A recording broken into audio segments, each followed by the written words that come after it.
খাবারে পোকা পাওয়া গেছে, আমরা সবাই হোটেল থেকে বের হয়ে গেলাম, আর খাবো না। আর রিক্সাওয়ালা আমাদেরকে রেখে তারা বেড়াতে গেছে, তাই তার সাথে একটু রাগ করলাম। আসসালামু আলাইকুম, সবাই কেমন আছেন? নতুন একটি ব্লগ নিয়ে আমি হাজির হয়ে গেলাম আপনাদের মাঝে। এই তো আমরা পরিবারের সবাই না, আমরা 3 বোন আর আমাদের বাচ্চা কাচ্চা নিয়ে আমরা যাচ্ছি রূপনগর। আমাদের সাভারের মধ্যে এটাই একটা ঘোরার জায়গা, এখানে আমরা সবাই যেয়ে থাকি। আগে খুবই ভালো লাগতো, এখন ভালো লাগে না। এই যে আমার জহুরাকে দেখতে পাচ্ছেন, তার সাথে আমার মজা করতে অনেক ভালো লাগে। তাকে আমি জিজ্ঞেস করেছিলাম আমরা কোথায় যাচ্ছি, সে বলছিল উপনগর। রূপনগরকে উপনগর বলে দিছে। তো চলে আসলাম। এই তো এখানে এটা অনেক পুরানো একটা রেস্টুরেন্ট, সব কাঠ বাঁকা তারা হয়ে গেছে, ভেঙে গেছে। আগের মতো আর সৌন্দর্য নাই, এখন বৃষ্টি রোদ এগুলোর জন্য নষ্ট হয়ে গেছে। এই যে টুনটুনি পাখিটা আস্তে আস্তে করে গুটি গুটি পায়ে হেঁটে যাচ্ছে। এই যে ফুলের এগুলো দেখতে পাচ্ছেন, এগুলো অনেক সুন্দর লাগতেছিল, এখন আর আগের মতো সুন্দর লাগে না। এই যে বাচ্চা কাচ্চা ছবি তুলবে এখানে, তো ওদেরকে একটু ছবি তুলে নিলাম, সুন্দর করে বললাম এভাবে করো ওভাবে করো নানানভাবে করো। আমার জোহরা আবার বলতেছে যে ভালো মা, আমি ঘুরান দিব, তুমি আমাকে একটু স্লো মোশন করে দাও। আমি বললাম ওকে, করে দিচ্ছি। করে দিয়েছি, এর জন্য ও একটা পাপ্পি দিয়ে গেল।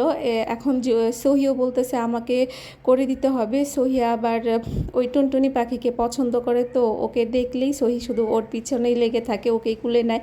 এই যে আমার বোনটিকে দেখতে পাচ্ছেন, আমার বড় বোনের বান্ধবী, উনি একটু বোকা টাইপের। উনাকে বলতেছিলাম যে আসেন একটা ছবি তুলি, সে ভাবতেছিল যে ছবি তুলবো, এর জন্য ওরকম হাসি দিয়েছিল। যখন দেখতে পেলো ভিডিও করছি, তখন সে বলল যে না না না, আমি ভিডিও করব না, লজ্জা পাই।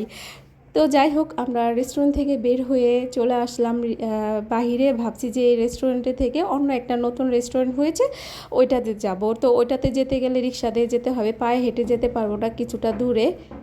বাইরে বের হয়ে দেখতে পাচ্ছি আমাদের রিক্সাওয়ালা নাই। আমরা 2টা রিক্সা, অটো রিক্সা ভাড়া করে আসছি, আপ ডাউন আমাদের নিয়ে আসবে আবার আমাদের নিয়ে যাবে। আমরা যেখানে বেড়াবো আমাদের নিয়ে বেড়াতে যাবে। তো আমরা রেস্টুরেন্ট থেকে বের হয়ে দেখতেছি ওনারা উধাও, 2টা রিক্সাওয়ালার একজনও নাই। তো ওনাদের জন্য অপেক্ষা করতে করতে মাথা গরম হয়ে গেছে।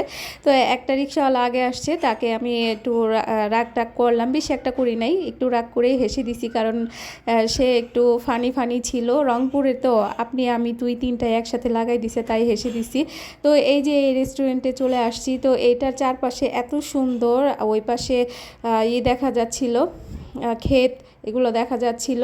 আর এই যে একটু আগে দেখতে পেলেন চামচে একটা পোকা, ওই ওরা যে কি বলে ওইটা, ফুচকা খেয়েছে, ফুচকা টকের মধ্যে একটা পোকা পাওয়া গেছে। তো আমি আর ফুচকা খাইনি। যাই হোক, ওই ছেলেটাকে বললাম যে আর চটপটি ফুচকা কিছু বানায়ও না, আমরা খাবো না। তো ওই ছেলেটা বলতেছে যে আপু বানাই ফেলছি, কি করব, এতগুলো খাবার ফেলে দিব।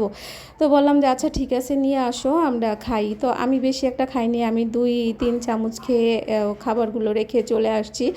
আর বাচ্চাদের জন্য ঝালমুড়ি বানাই দিয়েছিল, এতটা ঝাল হয়েছিল মানে কিছুই ভালো লাগে নাই। তো বাচ্চাদেরকে অন্য ঝালমুড়ি খাওয়াইছি। তো আমাদের খাওয়া দাওয়া শেষ, ঘোরাফেরা শেষ, এখন আমরা বাড়ির দিকে রওনা দিব, কারণ এত গরম পড়েছে। গরমের জন্য এখানে থাকাটা খুবই কষ্ট হয়ে যাচ্ছে। আর এখানে কারেন্ট চলে গেছে, সেই 4-5 ঘন্টা ধরে কারেন্ট আসার কোনো খবর নেই। গাছের পাতা তো নড়াচড়া করেই না, কোনো বাতাসও নেই। এর জন্য আমরা বাসায় চলে যাচ্ছি, কারণ বাসায় গেলে আমাদের কারেন্টটা যাই করুক 1 ঘন্টা 2 ঘন্টা থাকার পরেও আসে, কিন্তু এখানে কারেন্ট অনেক ডিস্টার্ব করে।